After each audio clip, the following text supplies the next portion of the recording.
କେହି ତାହାକୁ ଶରୀରର ପ୍ରୟୋଜନୀୟ ଦ୍ରବ୍ୟ କିଛି ନ ଦେଇ କୁହ, ଉଷ୍ମ ଓ ତୃପ୍ତ ହୋଇ କୁଶଳରେ ଯାଅ, ତେବେ ସେଥିରେ କି ଲାଭ? ସେହିପରି ମଧ୍ୟ ବିଶ୍ୱାସ କର୍ମ ବିନା ନିଜେ ମୃତ। କିନ୍ତୁ କେହି ଅବା କହିବ, ତୁମ୍ଭର ବିଶ୍ୱାସ ଅଛି, ପୁଣି ମୋହର କର୍ମ ଅଛି। କର୍ମ ବିନା ତୁମ୍ଭର ବିଶ୍ୱାସ ମୋତେ ଦେଖାଅ, ଆଉ ମୁଁ କର୍ମ ଦ୍ୱାରା ତୁମ୍ଭକୁ ମୋହର ବିଶ୍ୱାସ ଦେଖାଇବି। ଈଶ୍ୱର ଯେ ଏକମାତ୍ର, ଏହା ତୁମ୍ଭେମାନେ ବିଶ୍ୱାସ କରୁଅଛ, ଭଲ କଥା। ଭୂତମାନେ ମଧ୍ୟ ବିଶ୍ୱାସ କରି ଥରହର ହୁଅନ୍ତି।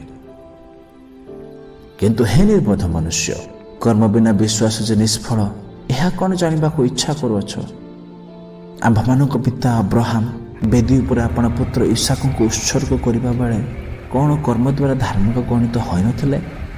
ତୁମ୍ଭେ ଦେଖୁଅଛ ଯେ ବିଶ୍ୱାସ ତାହାଙ୍କ କର୍ମର ସହକାରୀ ଥିଲା।